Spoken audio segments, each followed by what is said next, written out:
Bueno, continuamos entonces con nuestra próxima conferencia titulada La primera casa que acuñó oro, la Casa de Moneda de Santa Fe, una conferencia de James Vladimir Torres Moreno.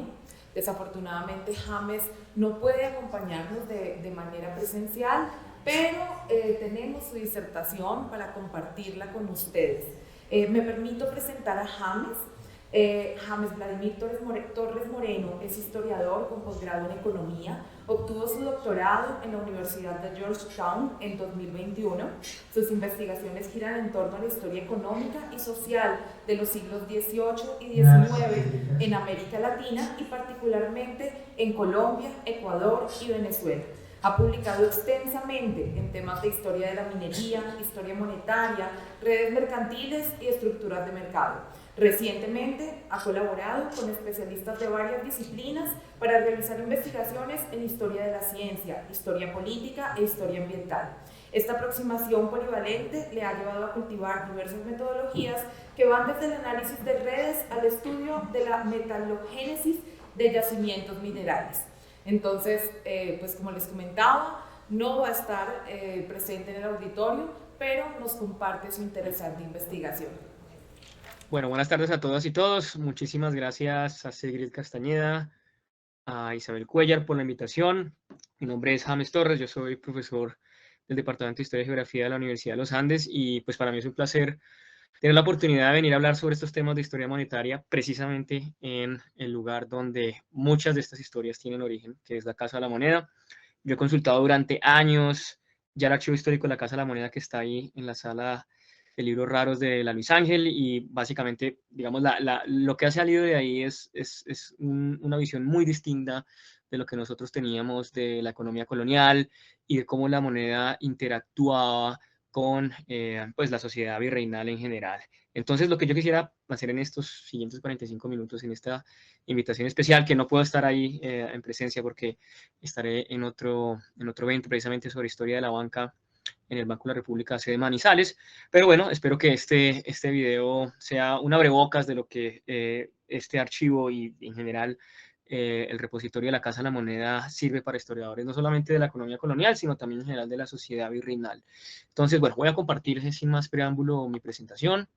Ya les voy a contar un poco de qué se trata todo esto, hacia dónde vamos a ir. Espero, bueno, que sea una presentación bastante dinámica de un tema que infortunadamente muchas veces, digamos, se acapara en términos numismáticos, pero quisiera aquí un poco introducir las variables económicas y sociales que hay detrás de todas esas moneditas que salían de ese bello edificio que está aquí en esta presentación. Durante mucho tiempo estuvo en el billete de 2.000 pesos. Aquí, digamos, cuando se hace la reforma durante el reinado de Fernando VI y toda la reforma monetaria en general.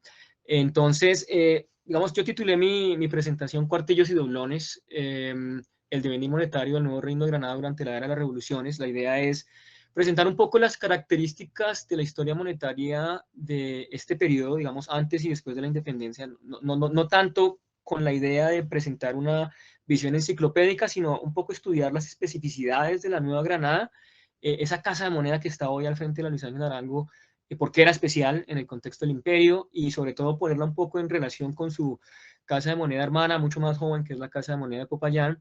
Y bueno, y titulé, digamos, esos dos grandes conjuntos monetarios que eran los cuartillos y los doblones, que como vamos a ver en esta presentación, pues tienen un papel protagónico en la vida económica de nuestro país. Entonces, sin más preámbulo, entonces, ¿qué vamos a hacer? Entonces, primero digamos, yo soy historiador económico, historiador de la economía, entonces es importante antes de entrar en temas monetarios, para que esto no sea una cuestión netamente numismática, un poco introducir algunas variables de la economía norandina en vísperas de la revolución.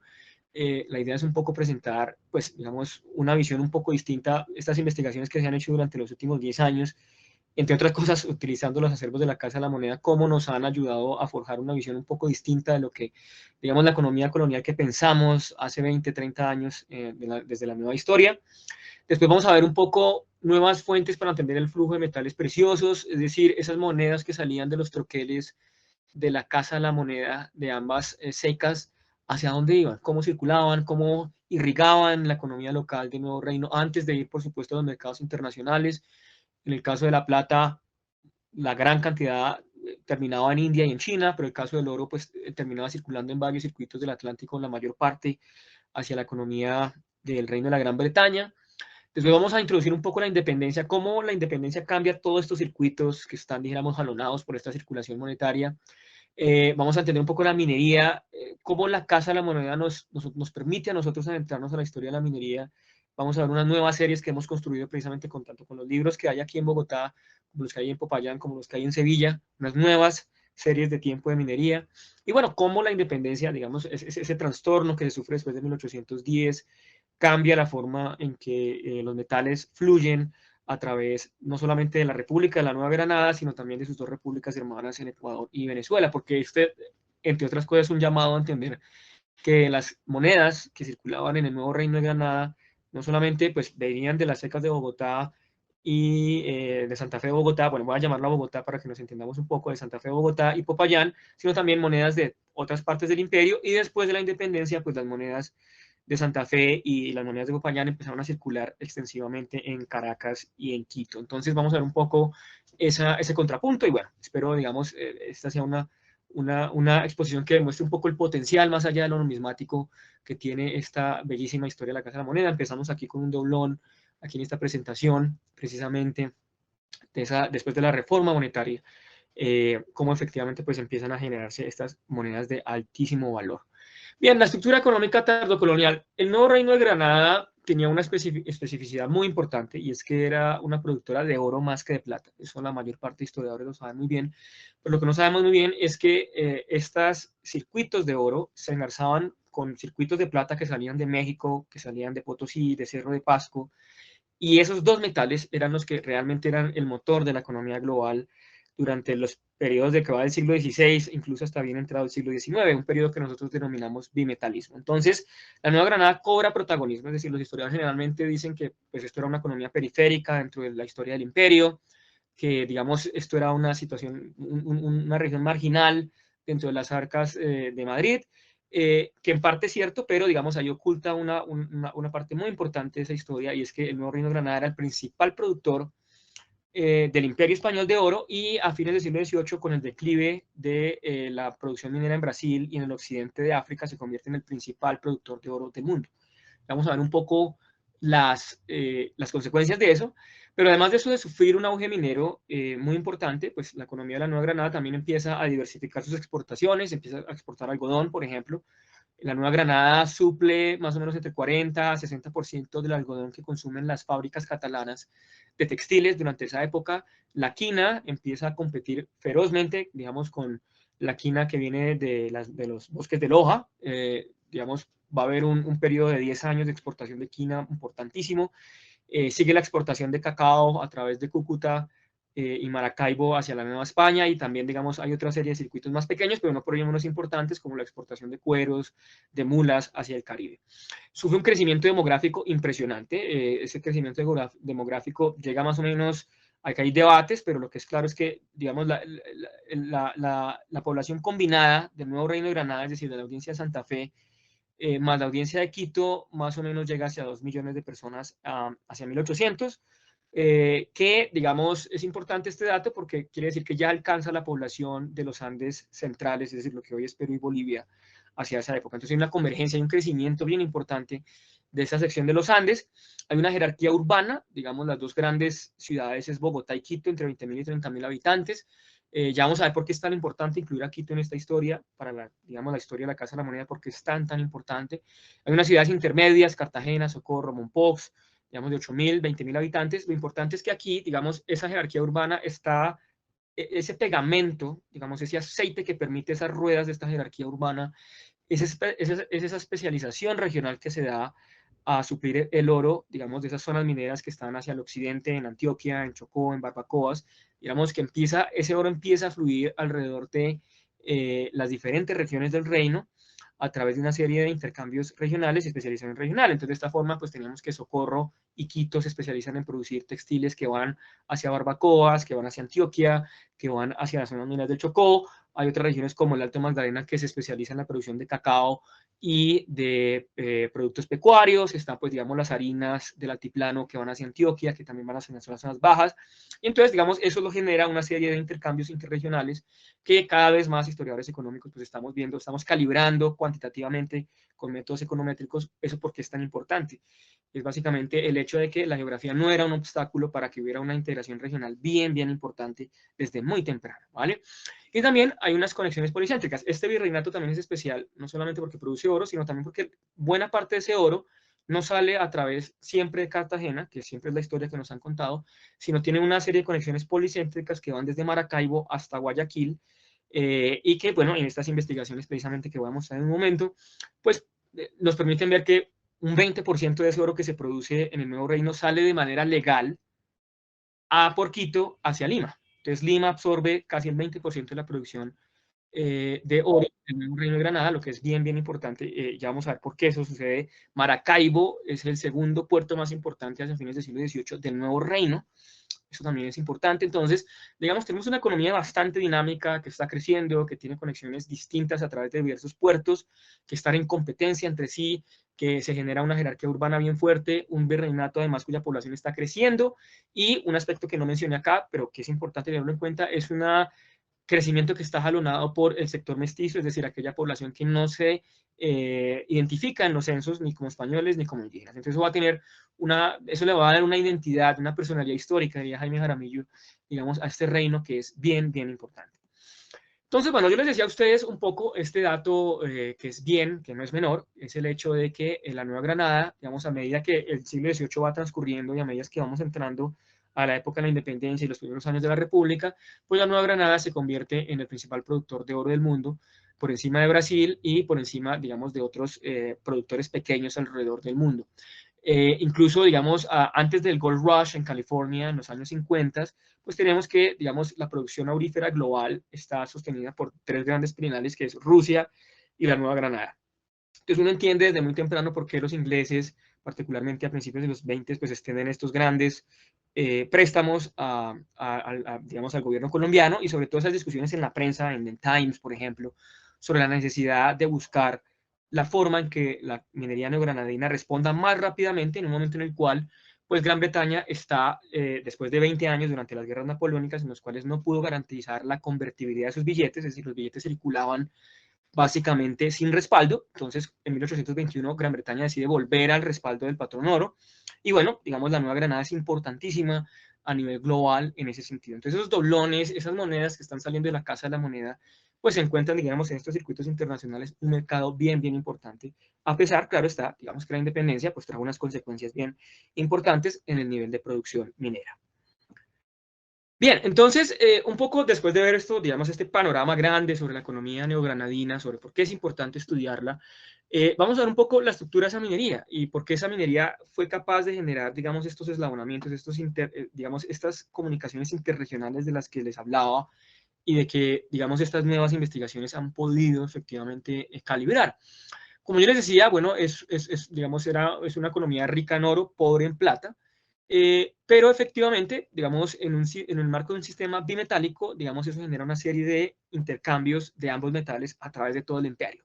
Entonces uno encuentra, digamos, casas comerciales en Bogotá cotizando sus monedas de oro en Veracruz, en Lima, en Maracaibo, en La Habana, cotizándolas en términos de plata para ellos importar plata mexicana, plata peruana, que va a empezar a circular acá. De hecho, digamos, cuando uno revisa los informes que están en la Casa de la Moneda, que están en el Archivo General de la Nación y el Archivo General de Indias, lo que uno encuentra es que gran parte de la oferta monetaria está compuesta, digamos, por monedas de plata peruleras o mexicanas de cruz, que llegan a través de todos estos intercambios regionales. Entonces, por ejemplo, México paga sus exportaciones, sus importaciones de cacao de Guayaquil y de Maracaibo con la mayor parte plata mexicana de cruz.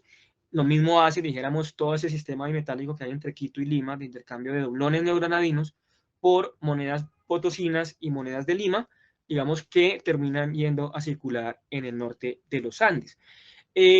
Ahora, esas minas, mediante las cuales se producen estas grandes cantidades de moneda, son minas de aluvión. Entonces eso lo sabemos muy bien. Aquí tenemos pues dos imágenes de la comisión coreográfica, digamos, son la mayor parte, obviamente eso tiene unas diferencias regionales, ya voy a ellas, pero digamos es un tipo de minería muy intensivo en trabajo, poca inversión en capital fijo, y eso genera que gran parte de la renta minera no se vaya, digamos, al pago en capital, sino que, digamos, a través del pago trabajo, que se transforma eventualmente en el consumo de bienes que se producen de manera doméstica. Entonces ahí tenemos efectivamente un consumo masivo de cacao, de textiles domésticos, de aguardiente que se produce, digamos, en diversas zonas. Entonces, a través de esos escalonamientos de consumo, que de nuevo, aquí lo presento un poco cualitativo, pero pues digamos ya en las investigaciones hemos tratado de calibrar de manera mucho más precisa en términos per cápita, pues genera efectivamente una especialización regional muy, muy fuerte, que efectivamente es lo que mantiene ese crecimiento tan grande que tiene la economía a fines del siglo XVIII.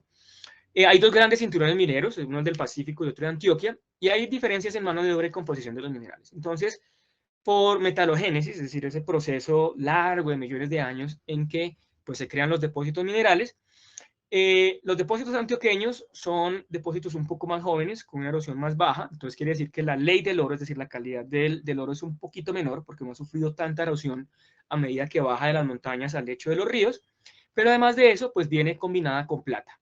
Y digamos, esa combinación de plata en el oro antioqueño va a ser muy importante para la Casa de Moneda de Bogotá, porque esa plata, que en las fuentes se llama plata que sudan los oros, o plata de cimiento, también digamos hay libros que se llaman así, plata de cimiento o plata que suda los oros, pues es la que va a ser usada para emitir la mayor parte de monedas de plata que se cruzan en el Nuevo Reino de Granada, con muchas especificidades, con muchas historias interesantes que hay detrás de eso.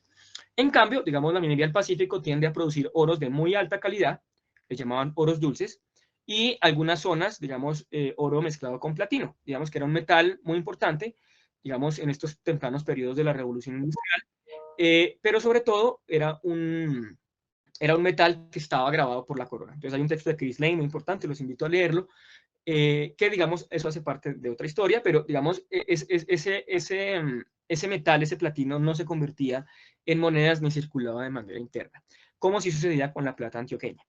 Entonces, como yo les decía a ustedes, esta centralidad del Nuevo Reino de Granada es bien, bien importante, pues porque, digamos, produce una de las partes, o sea, el sistema monetario internacional de la época estaba basado en plata y estaba en oro, y el Nuevo Reino de Granada producía gran cantidad de ese oro que mantenía, digamos, el sistema de intercambio internacional, digamos, desde China, pasando por el Imperio Otomano, Europa y América. Entonces, digamos, tenemos una centralidad bien importante. Ahora, hay unas especificidades, y la primera es que nosotros tenemos dos casas de moneda, mientras que, por ejemplo, la Nueva España nada más tiene una. Entonces, hay una descentralización temprana de esa emisión monetaria, digamos, los de Popayán, durante casi todo, digamos, la primera mitad del siglo XVIII, hacen el lobby ante las autoridades de Madrid para abrirla, digamos, después se abre, se cierra un tiempo, pero después de 1772, la corona integra esa casa de moneda a su administración y empieza a producir monedas de cordoncillo, que ya vamos a ver un poco esa historia. Digamos, lo que me interesa un poco es resaltar la consecuencia de eso, es que la consecuencia es que el nuevo Reino de Granada desarrolla un sistema mucho más descentralizado, que produce, digamos, una competencia mucho más sana entre ambas casas, a diferencia, por ejemplo, el caso de la Nueva España, que tiene una sola casa de moneda, digamos que le da una potestad muy grande a los comerciantes de Ciudad de México. Aquí no hay eso, aquí, digamos, los comerciantes de Bogotá son los más grandes, pero compiten, digamos, con unas comunidades mercantiles más pequeñas en otras zonas, entre ellas Popayán. Bien. Ahora, ¿qué es lo que hace especial las casas de moneda del Nuevo Reino de Granada? Lo primero es que en las denominaciones, digamos, las monedas eran emitidas, digamos, en teoría las ordenanzas decían que tenía que haber una provisión de moneda de todas las denominaciones. Entonces, denominaciones grandes para hacer transacciones grandes, para exportaciones, pero también denominaciones pequeñas para, digamos, comprar el mercado día a día. Entonces, imagínense ustedes una economía donde hubiese solamente billetes de 50.000 pesos circulando hoy, ¿no? Entonces, imagínense ustedes para ir a comprar un dulce en la tienda, ¿cómo harían para dar unas vueltas? Entonces, si no hay monedas por debajo de los 50.000 pesos. Entonces, ese era el gran debate que había en el siglo XVIII, porque, digamos, en la mayor parte de las secas de las Indias se dedicaron a producir monedas de muy alta denominación. Entonces, habían poquísimas emisiones de moneda de baja denominación. Entonces los tenderos empezaban a solucionar la cosa dando vueltas a través de pequeñas fichas que solo ellos recibían en sus tiendas. Es una persona que iba a comprar una libra de arroz con una moneda grande, le devolvían unas fichas de metal, de cobre, y que solamente podían usar en esa tienda. Entonces, si el tendero quebraba, pues la persona que tenía esas vueltas básicamente perdía su dinero. Entonces era un gran problema. De hecho, hay un libro en inglés que se llama The Great Problem of the Small Change, ¿no? El gran problema de la moneda pequeña, digámoslo. El nuevo Reino de Granada en ese sentido es especial por una sencilla razón. Entonces aquí tengo una gráfica, digamos, que se construye a través de los archivos de la Casa de la Moneda, es decir, la composición de las emisiones, ¿vale? Y en este caso, digamos, tenemos la emisión de cuartillos, que era la moneda de plata más pequeñita de todo el portafolio de monedas que emitía el Imperio Español. Entonces, esta gráfica es bien interesante, porque muestra que, digamos, antes de 1790, la Nueva Granada era la única ceca del imperio que emitía cuartillos. Eso es maravilloso. Digamos, la ceca de Bogotá, digamos, se especializaba en términos de plata en producir monedas de cuartillo. Ya vamos a ver un poquito más datos de eso. Pero es bien interesante porque el problema en Bogotá de la moneda menuda no era tan grande, precisamente por esta especificidad monetaria. ¿Por qué sucedía eso? Sucedía por dos razones. La primera, ya les he dicho a ustedes, digamos que el oro antioqueño viene mezclado con plata y esa plata se separa en la Casa de la Moneda. Es el único lugar donde tienen la tecnología para hacerlo, un método de nitración, que son unos nitratos y que se llamaba apartado, perdón, ese método. Y entonces esa plata no era devuelta a los dueños de los oros, sino el rey se quedaba con esa plata, que no era mucha, pero de todas formas era significativa. La excusa era básicamente que desde el siglo XVII, digamos, el rey no cobraba el apartado, pero se quedaba con la plata, ¿vale? Entonces, el dueño del oro, de las barras del oro que llegaban, entonces no pagaba efectivamente ese proceso, pero perdía la plata que venía mezclada con el oro, ¿vale? Y además de eso, desde el siglo XVII, como digamos era una plata que tenía un costo casi que cero para el rey, digamos, los costos fijos del apartado eran muy bajitos, eso está calculado. Entonces, digamos, hubo una ordenanza que dijo, oiga, no, ¿por qué, digamos, esas emisiones, más bien, no, entonces, no las, como no van a, la idea no es exportarlas, sino que queden circulando dentro de la economía colonial, vamos a hacer la mayor parte en cuartillos. Y así fue desde el siglo XVII. Entonces, desde el siglo XVII, por estas razones, pues básicamente las casas de Bogotá principalmente, la de Popayán no tanto, porque los oros, como yo les digo, la mayor parte de los oros que se procesaban en Popayán eran los oros del Pacífico y ellos no venían con plata, sino con platino. Entonces, Bogotá se convierte en esa ceca que produce la mayor parte de cuartillos. Entonces, cuando uno lee, digamos, esos debates que hay a fines del siglo XVIII en todo el imperio por la falta de moneda menuda, esa expansión comercial que hay, pues no puede ser tal si no hay moneda menuda. Entonces, muchos, digamos, en La Habana, en Caracas, en Nueva España, en Lima, decían, oiga, la solución es muy sencilla, emitamos más cuartillos como se hace en Santa Fe, ¿vale? Y lo curioso es que incluso después de 1790, cuando esas grandes secas, esas gigantescas secas, la de México, la de Potosí, la de Lima, que producen miles de millones de pesos, empiezan a emitir cuartillos, pero fíjense ustedes, Nueva Granada, combinada, Bogotá y las poquísimas que produce Popayán, sigue produciendo más cuartillos. Entonces, digamos, es una de las cosas más bonitas porque además de eso muestra cómo esta economía mestiza, esta economía de pequeños intercambios de la minería de aluvión está jalonada precisamente por esa circulación de moneda de baja denominación. Entonces aquí está, digamos, entonces yo tomé, digamos, la emisión total de toda la Casa de la Moneda de Bogotá, a través de los libros que están, como les digo, en la Luis Ángel Arango, en el Banco de la República, y básicamente de toda la plata que se emitió, casi el 60% se emitió en cuartillos, y digamos en monedas que eran consideradas de baja denominación, que eran los reales sencillos y los medios reales. Entonces eso muestra efectivamente cómo la Casa de Moneda de Santa Fe se aparta de sus hermanas mayores en México y en Lima para emitir monedas de baja denominación. Entonces es bien interesante, porque eso explica mucho de la sociedad neogranadina, es decir, una sociedad de baja escala, de pequeños comerciantes, un enjambre impresionante de pequeños oferentes en esos mercados mineros. Entonces parte de eso se explica, digamos, tiene un reflejo en este espejo monetario. Y ahora, si vamos a las monedas de oro, digamos que son por las cuales somos mejor conocidos a nivel internacional, a nivel numismático, pues la cosa se pone aún más interesante. Y es que la Nueva Granada emitía moneda de un escudo, que era la moneda de más pequeñito valor. Durante algunos periodos del Imperio Español se emitieron monedas de medio escudo, pero realmente no circularon mucho. Entonces, digamos, generalmente la de más baja denominación es la de un escudo. La de más alta es la de 16 escudos. Para ponerles un ejemplo, digamos, un escudo eran 2 pesos plata, y 2 pesos plata, digamos, eran más o menos 16 reales, y una persona se ganaba diaria un real. Entonces era básicamente el valor de 16 días de trabajo de una persona. Entonces, digamos, eran de todas formas monedas de alta denominación, pero aún así dentro de la escala eran las más bajitas. Y de nuevo, aquí en esta gráfica, que también construimos a partir de los libros de la Casa de la Moneda, y después pues yo hice una investigación digamos, con los resultados de otras investigaciones en México, en Potosí, en Chile, se ve cómo la Nueva Granada emitía muchas más monedas de baja denominación de oro que otras casas. Y esas monedas de un escudo eran muy usadas en los cinturones mineros para intercambiar oro en polvo por esas monedas. Por eso uno encuentra, por ejemplo, comerciantes de sal que vienen de Guayaquil, que vienen de Piura, que vienen de Manta, a intercambiar sal, digamos, en los puertos del Pacífico por escudos neogranadinos. Entonces, por eso uno encuentra escudos neogranadinos circulando en las fuentes en Lima, en Piura, etcétera, etcétera. Digamos, esos son el tipo de monedas que se usan para hacer esas transacciones dentro de los centros mineros. Bien, entonces tenemos, digamos, una cosa muy especial, muy, muy especial. Y no solamente en el caso de Santa Fe tenemos eso. Entonces, aquí tenemos Santa Fe y Popayán. Digamos, aquí a la derecha está Popayán. Entonces, digamos, una parte importante se produce en unos escudos. Ahora, ese 7% es significativo, porque es que el otro 82%, estas monedas de 8 escudos se exportan, ¿vale? Entonces, realmente esas son las que se usan para saltar las importaciones. Las otras monedas son las que quedan circulando. Y estos son miles de millones de pesos que están circulando dentro de la economía neogranadina. Perdón, y si ustedes ven, digamos, Popayán emite, digamos, una cantidad significativa de monedas de 1 y de 2 escudos. Y bueno, digamos, eso genera también, pues, una explosión del crédito a nivel local. Aquí tenemos a través de las notarías que están en el Archivo General de la Nación, el total de monedas que prestaban los comerciantes en los protocolos notariales de Santa Fe, divididos en plata y en oro. Tenemos, digamos, un aumento del crédito de monedas de oro muy importante. Digamos, jalonado, digamos, con esa modernización de la Casa de la Moneda y jalonado por estas transformaciones económicas que vemos plasmadas aquí, ¿vale? Ahora, digamos, a fines del siglo XVIII, entonces tenemos una realidad, es que, digamos, si bien se están emitiendo nuevas monedas de cordoncillo con una maquinaria ya renovada, digamos, que produce, digamos, hace mucho más difícil la falsificación y el recorte de estas monedas, gran parte de la oferta monetaria todavía sigue siendo, pues, monedas macuquinas, particularmente peruanas y de la Nueva España.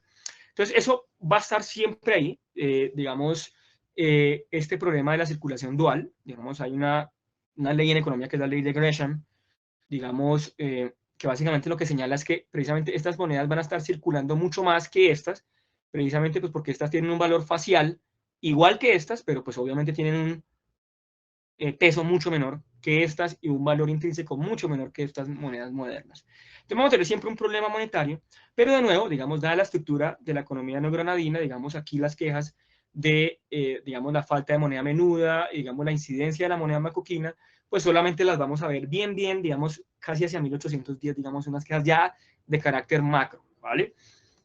Bien, entonces, bueno, entonces como yo les decía, pues vi una pregunta, oiga, esas monedas que salen de la Casa de la Moneda, ¿cómo circulan? ¿De a dónde circulan? ¿A dónde van? Porque es importante, digamos, durante mucho tiempo los historiadores pensaban que, digamos, las monedas eran importantes por una curiosidad numismática, por una parte, no tengo nada, obviamente, digamos, contra eso. La numismática es una disciplina muy importante para nosotros los historiadores monetarios y los historiadores económicos, pero digamos, hay otra parte, digamos, importante de la literatura que se produjo durante bastante tiempo que decía que esas monedas no circulaban muy poquito, pues porque se utilizaban para pagar exportaciones. Bien, entonces, una de las investigaciones que hicimos fue hacer esa pregunta, ¿cómo hacemos para medir hacia dónde van las monedas? ¿Cómo circulan esas monedas? ¿Quiénes controlan la circulación monetaria? ¿Y qué podemos decir nosotros de eso? Entonces, lo que hicimos fue utilizar la información de los correos. Entonces, los correos ofrecían un servicio que era el servicio de encomiendas, que es básicamente el mismo servicio que ofrece Nequi, Servientrega, o diríamos durante mucho tiempo, que todavía lo hacen, aunque ya menos, Baloto, por ejemplo, las casas de azar que uno podía mandar plática de una ciudad a otra, pagando, digamos, un descuento. La Real Hacienda, a través de su servicio de correos, ofrecía ese servicio. Entonces, la ventaja de ese servicio es que dicen a dónde iban las monedas, quiénes las mandaban y el tipo de monedas que eran. Entonces, por ejemplo, al procesar toda esa cantidad de libros de cuentas, lo que tenemos nosotros, unas matrices que podemos graficar aquí utilizando un software de Network Visualization, que es bien interesante porque aquí tenemos entonces la circulación de monedas de doblones a través de los Andes del norte. Entonces, lo que uno encuentra es que esas monedas circulaban, digamos, de manera multilateral, ¿no? Lo que yo les hablaba a ustedes, no sencillamente salen, por ejemplo, de Novita a Bogotá y de Bogotá a Cartagena, sencillamente para no volver a circular.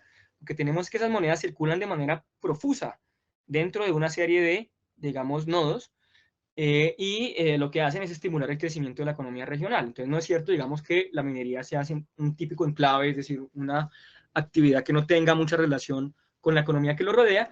Y además de eso, pues tenemos efectivamente pues, que una gran parte de esas monedas terminan en Lima vía Quito, ¿no? porque Quito efectivamente exporta hacia el norte plata, monedas de plata que cambia por monedas de oro, y también pues exporta una gran cantidad de textiles que se consumen en todo el suroccidente, incluso hasta Antioquia.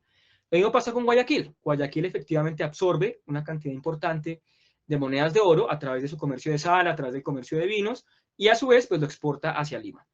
Entonces, efectivamente, lo que tenemos nosotros es una serie de intercambios bien importantes. Esas monedas que salen de la Casa de Monedas de Santa Fe y de Popayán tienen un impacto muy grande en la forma que nosotros entendemos la economía colonial. Y además, esas monedas, como ustedes ven aquí, salen a la economía mundial de una manera policéntrica, ¿no? Entonces, por ejemplo, tenemos que sale una parte de Maracaibo, Cartagena. Si bien aquí Maracaibo debería ser más grande, pero pues por la situación en Venezuela no pude consultar la llegada de encomiendas a Maracaibo, pero seguramente habrá sido bien grande. Aquí tenemos la plata, ¿no? Entonces, de nuevo hay una circulación, digamos, algunos nodos, por ejemplo, el Valle del Cauca es una zona de circulación platífera muy importante. Lo mismo pasa con Medellín, con Ibagué, esas zonas de tránsito muy importantes. La plata mexicana que entra vía Maracaibo por Pamplona, que va hacia Bogotá, por ejemplo. Y efectivamente, pues tenemos que Quito, digamos, si exporta oro hacia el sur, exporta plata hacia el norte. Entonces, esa plata que viene de Guayaquil, por ejemplo, que viene de Cuenca y que va hacia Popayán y va hacia Bogotá. Bien, entonces lo que tenemos efectivamente es un mundo, digamos, mucho más dinámico. La economía colonial era muchísimo más dinámica, mucho más monetarizada de lo que nosotros pensamos hasta el momento, ¿vale? Entonces, por ejemplo, esta aquí ya es la red total de circulación de metales, de ambos metales, digamos, lo que muestra efectivamente pues el nivel de interconexión entre las diversas regiones, ¿bien? Ahora bien, ¿qué pasa con la independencia? ¿Bien? Entonces, con la independencia va a haber una serie de transformaciones bien grandes, bien importantes.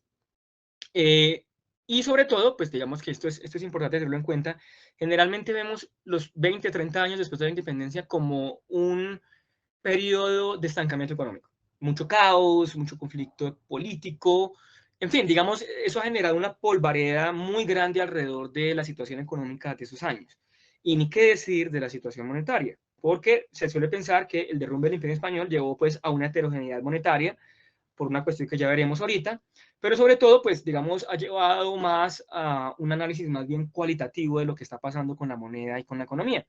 Entonces, hay dos caminos al pasado, digamos, investigaciones que hicieron en el Banco de la República, Adolfo Meisel y Salomón Kalmanowicz, digamos que muestran, Meisel dice, bueno, digamos, no es tal la crisis económica de esos primeros años, y Kalmanowicz, en cambio, dice que sí fue una contracción bien grande, ¿bien?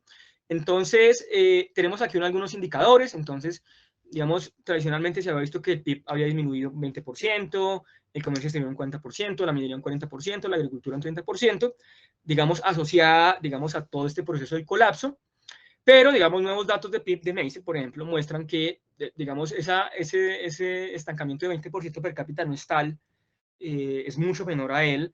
Datos de comercio exterior de Natalie Moreno, por ejemplo, han mostrado cómo el comercio exterior se recuperó mucho más pronto de lo que se pensaba, y sobre todo, digamos, tenemos que la independencia trajo unas ventajas y unas reformas institucionales muy importantes. Entonces hay una modernización muy grande, hay una descentralización, por ejemplo, de varias eh, actividades del Estado, hay mejores intercambios porque las importaciones cada vez son más baratas y nuestras exportaciones más caras.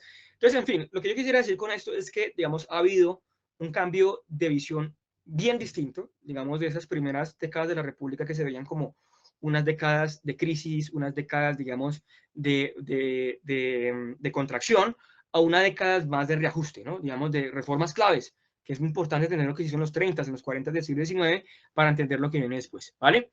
Ahora, claro, ahí viene el problema grande, y es cómo medir la producción minera y la emisión monetaria. Afortunadamente, en esa época no existía el Banco de la República, no tenemos esas estadísticas, pero bueno, tenemos efectivamente pues ese importante, digamos, archivos de la Casa de la Moneda que nos permite a nosotros, a través de los quintos y las casas de moneda, pues un poco medir qué es lo que está pasando, ¿vale?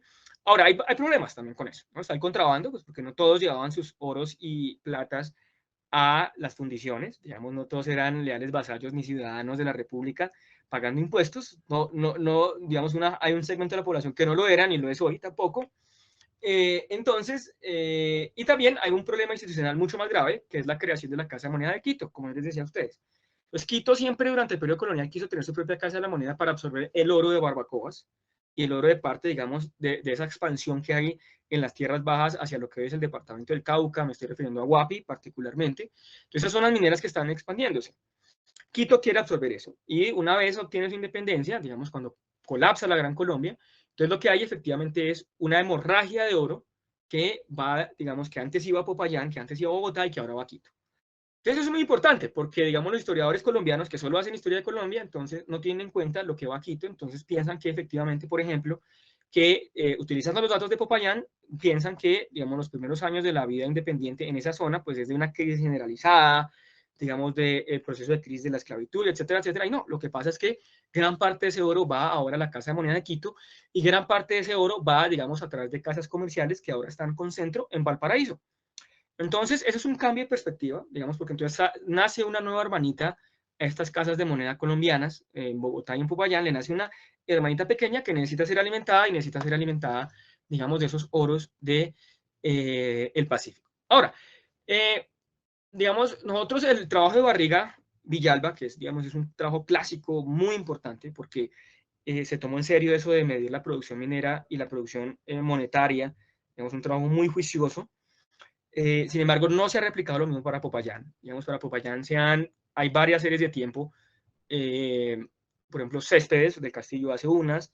eh, José Manuel Restrepo pues da un agregado general, pero realmente ese ha sido uno de los grandes vacíos historiográficos que hay. Digamos, no sabemos bien series de tiempo largas de Casa de Moneda de Popayán. Entonces, lo que yo hice fue efectivamente hacer unas nuevas series con la información del Archivo General de Indias y con la información de el fondo, un fondo que se puso hace tiempo, hace muy poquito tiempo a disposición de los investigadores, el Fondo de Despacho del Poder Ejecutivo. Entonces, que ellos presentaron unos informes sobre la cantidad de oro que se está emitiendo. Entonces, lo que vemos aquí es efectivamente, sí hay una contracción importante, pero de todas formas la Casa de Moneda de Popayán empieza a recuperarse y obviamente aquí pues tenemos la apertura de la Casa de Moneda de Quito. Entonces, tenemos efectivamente que va a ser la recuperación un poco más temprana de lo que se piensa. Es decir, las primeras décadas de la República no son necesariamente una desgregación monetaria solamente, sino también va a haber una recuperación relativamente rápida. Entonces aquí tenemos la serie de tiempo para las dos casas de moneda, pues hay una reducción sin duda en los primeros años de la independencia y de la República, pero efectivamente pues vamos a tener aquí una recuperación importante en el caso bogotano, y en el caso de Payanés de nuevo hay una disminución, pero no tanto porque siga la minería en crisis, sino porque se abre la Casa de Moneda de Ecuador. Entonces aquí tenemos un poco esos datos. Lo que tenemos esos nuevos datos es que legalmente, básicamente hacia fines de los 30, nada más Bogotá y Popayán tenemos una recuperación que ya va frisando 72%, pero ya vamos aquí un momentito, pero quizá lo más importante es, digamos, empezar a sumar, que es un trabajo en curso también, lo que se procesa en Quito, ¿no? Entonces, digamos, ya la recuperación es mucho más grande de lo que se ve ahí. Sigue siendo más pequeña que en el periodo colonial, si bien, digamos, con algunos estimados más grandes, vemos que ya hacia los 30, 40, la minería no granadina, el nivel de acuñaciones de moneda a través de ese oro es el mismo del periodo colonial. Entonces hay una recuperación. Pero claro, también hay, digamos, de nuevo aquí esto es importante tenerlo en cuenta, hay un cambio de la geografía del oro, que tiene en cuenta una cosa que siempre hemos sabido, digamos, el despegue de Antioquia después de la independencia, digamos que viene de la colonia, pero de todas formas, estas cifras de fundición, como les digo, pues nos engañan un poco porque, pues por ejemplo, Barbacoas aquí nada más procesa el 4%, pero es porque sobre todo gran parte del oro en polvo de Barbacoas ya no va a las fundiciones, ya no va a Popayán, sino va a Quito. Ahora, otro cambio importante que trae la independencia y que lo vemos aquí, digamos, en los libros de la Casa de la Moneda, de nuevo, todos los caminos conducen a los libros de la Casa de la Moneda, tenemos efectivamente una florescencia de plata. Es decir, por primera vez, además de producir esos cuartillos que son muy importantes para la circulación monetaria menuda, la Nueva Granada empieza a producir cantidades importantes de plata. Bien, si bien son monedas que digamos son de calidades distintas a las monedas que se emitían antes de la Revolución, tenemos monedas de 8 dineros, de 6, 7 dineros, digamos, pero de todas formas, si fíjense ustedes, una parte importante de la plata se sigue emitiendo con el estándar español. ¿A qué voy con esto? Que, digamos, hay un cambio importante porque, digamos, esas monedas que se emiten en Bogotá empiezan a circular, no solamente en el Nuevo Reino de Granada, sino también en Quito y en Caracas. Entonces, por primera vez tenemos una circulación monetaria que cada vez más depende de emisiones locales y no de emisiones de Perú y de México. Y lo mismo pasa en Popayán, si bien es más pequeño, digamos, para financiar los ejércitos y después de los 20 empieza efectivamente pues a emitirse cada vez más plata, entre otras cosas porque la minería de plata empieza a recuperarse rápidamente y sobre todo pues porque ya empieza a haber un interés mucho más grande en emitir moneda local a través de la plata del cimiento, la plata que sudan los oros. Ahora, digamos, esos dos cambios grandes vienen acompañados pues de una serie de cambios. Y es que obviamente pues, digamos, los ejércitos tienen que financiarse a partir, digamos, de la emisión monetaria propia, ¿vale? Entonces empiezan a emitirse monedas, las famosas monedas de la China o de la India en Cundinamarca, las monedas provinciales de Santa Marta, empieza a haber un proceso de reacuñación de las monedas de Macuquina, otros experimentos, papel moneda y monedas de cobre. En fin, digamos, esta parte que ha llamado mucho la atención de numismáticos de ayer y de hoy, pues tiene un problema serio y es que empieza a haber, digamos, una circulación monetaria bastante heterogénea y eso afecta a la economía, ¿no? Afecta a la economía porque hay unos costos de transacción más altos. Si bien en el caso de las monedas de oro, pues no hay un cambio tan sustancial, si bien hay unos cambios pequeños. Ahora, en cuanto a las denominaciones, empieza a haber, digamos, un cambio importante y es que Bogotá se concentra cada vez más en producir monedas de alta denominación y la mayor parte de monedas de baja denominación de oro se van hacia Popayán, ¿vale? Entonces Popayán empieza a emitir gran cantidad de escudos, entonces, digamos, eso es otro síntoma por los cuales, digamos, uno tiene que matizar la crisis minera del suroccidente, por lo que uno ve es una profusión, una circulación mucho más profusa de monedas de baja denominación en esas economías que antes. Entonces, efectivamente, lo que tenemos aquí es un cambio muy importante, una especialización monetaria entre Bogotá y Popayán, donde efectivamente hay una iniciativa que es producir una mayor cantidad de monedas de oro que se puedan de baja denominación. Ahora, ¿hacia dónde van esas monedas? Dejan de circular, entonces, esa crisis que pasa. Entonces, de nuevo, uno utilizando la información de los correos, lo que uno se encuentra es que la independencia no frena ese proceso, digamos, multilateral, profuso de monedas que hay a través del el norte de los Andes. Entonces, aquí lo que tenemos es la entrada y salida de doblones de la administración de correos de Popayán. Si ustedes ven, Popayán emite doblones que empiezan a circular a Iscuandé, a Supía, a Toro, a las zonas mineras. Una parte naturalmente va a Cartagena, otra parte va a Quibdó. Sigue circulando a Quito, por ejemplo, mucha moneda de oro neogranadina. Va una parte a Bogotá para saldar importaciones. Y claro, naturalmente entra también, porque es que eso es lo importante. Las monedas de oro se reciclan a través de esos intercambios comerciales que hay entre las diversas regiones, que a pesar de la crisis de la independencia, siguen efectivamente intercambiando metales entre ellas. Y aquí tenemos el caso de las monedas de escudo muy pequeñas, digamos, fíjense ustedes, entonces van a ver un intercambio muy grande con Iscuandé, con Barbacoas, con Novita. Entonces, de nuevo, son zonas que están experimentando un reajuste y que están creciendo. Digamos, están absorbiendo cada vez más monedas de baja denominación, lo que quiere decir que hay mercados pequeños, hay mercados que están muy, muy dinámicos de gente que necesita moneda de baja denominación. Entonces, eso es lo maravilloso de los libros de las casas de moneda, tanto de Popayán como de Bogotá, que le permiten a uno ir, digamos, a nivel más bajo de circulación. La gente que va a la pulpería a tomarse una jarrita de chicha, por ejemplo, ¿cómo hace para pagar? Pues con estas monedas pequeñas, ¿no? Y lo mismo pasa con la moneda de plata. Entonces, Popayán absorbe muchas monedas de plata cada vez más de Bogotá. O sea, fíjense ustedes que sigue llegando moneda peruana de Quito, mexicana de Guayaquil, pero Bogotá se convierte en la principal emisora de moneda de plata que Popayán entonces empieza a distribuir también a las zonas mineras. Porque de nuevo, esas zonas mineras están efectivamente pues demandando una gran cantidad de metales. Lo mismo pasa con otro tipo de monedas. Guayaquil sigue fluyendo la plata por Guayaquil que va hacia Popayán. En fin, se trata, digamos, de unos reajustes, pero sobre todo la imagen que yo quisiera dejar es esta, es que pues la economía del suroccidente, digamos, no dejó de funcionar. O sea, no es un periodo de netamente un catastrofismo económico, sino efectivamente hay unos puntos importantes ahí que están creciendo, unos sectores, perdón. Bien, y entonces tenemos también, pues que esto nos permite a nosotros medir el tipo de moneda que está circulando, ¿no? Entonces, por ejemplo, en Popayán tenemos que, tenemos entonces circulación de monedas todavía de cruz, pero tenemos mucha macoquina todavía circulando, pero sobre todo tenemos moneda colombiana circulando. Moneda zacatecana, moneda peruana, en fin, digamos, hay una constelación grande de emisiones que hasta ahora estamos empezando a entender por qué circulan, porque hacia dónde va esta investigación. Digamos, cuando uno empieza a desagregar los destinos a través de esas redes, lo que uno ve es que hay mercados que tienen demanda por monedas específicas. Entonces, por ejemplo, hay mercados en Popayán que solamente funcionan con fuertes zacatecanos, por ejemplo, con moneda zacatecana, moneda que viene de Zacatecas, vía Panamá, por ejemplo. Entonces, en fin, digamos, esto nos ayuda a nosotros a entender que la cuestión monetaria no es solamente de caos y no solamente es una cuestión numismática, sino también es una cuestión, digamos, de la realidad mercantil, de la dinámica de nuestra economía en esa época. ¿Y qué nos dicen los datos de Bogotá? Para ir un poco terminando. Ya estoy frisando los 45 minutos, quería, digamos, concentrarme en esto.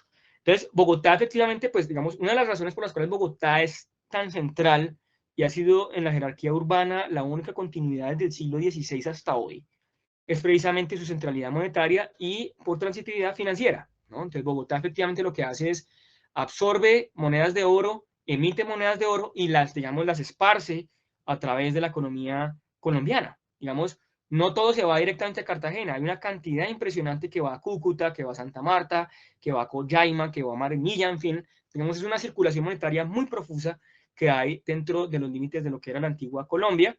Y después, obviamente, pues también hay una circulación de plata muy importante, como yo les decía a ustedes, Bogotá empieza a emitir plata, que empieza a ir a Popayán, parte va a Cartagena también para exportaciones, pero fíjense ustedes que, por lo menos, Río Negro, Anserma, Antioquia, ese crecimiento de Medellín, por ejemplo, está jalonado con inyecciones monetarias que vienen de Bogotá. Y ni qué decir en el caso de la plata corriente, mucha de la cual va a Cali, va a Medellín, va a Popayán, digamos, ese aspecto de Cali, digamos, muestra cómo Cali empieza lentamente a reemplazar Popayán como centro financiero del suroccidente.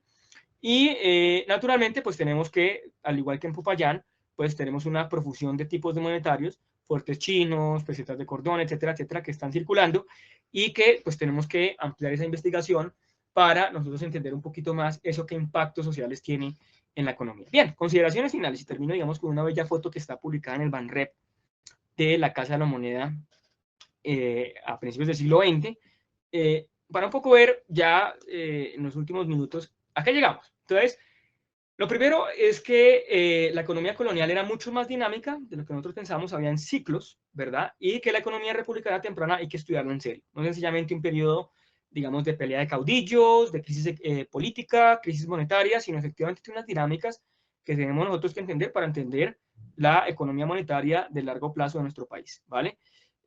Tampoco es un periodo de emisión monetaria discriminada, en eso, digamos, Colombia ha tenido afortunadamente una tradición de respeto por las instituciones y estos datos que les he traído a ustedes muestran eso, ¿no? Muestran que a pesar de haber heterogeneidad, no es tal cuando uno las compara con lo que está pasando en otras partes de Latinoamérica. La recuperación de la minería neogranina es mucho más temprana y eso es importante porque pues, la minería era el pegamento, digamos, de todas esas regiones y obviamente pues lo que hacía fluir todo era esa circulación monetaria que salía de Bogotá y de Popayán, de ese bello edificio que, insisto, tenemos que cuidar. Insisto, pues el Banco de la República ha hecho un trabajo fantástico y que, bueno, digamos, aprovecho para terminar felicitando, digamos, esa nueva renovación que se hizo, pues porque precisamente la historia del país sin esa edificación no se entiende. No se entiende porque a pesar, digamos, de todos los regionalismos, de todos los problemas, digamos, las monedas que se emitían ahí circulaban profusamente por todo el país. Y finalmente, digamos, entender un poco que, digamos, esa circulación monetaria que salen de estos edificios, pues, digamos, está amalgamada por una serie de redes comerciales que traspasaban siempre las barreras nacionales actuales.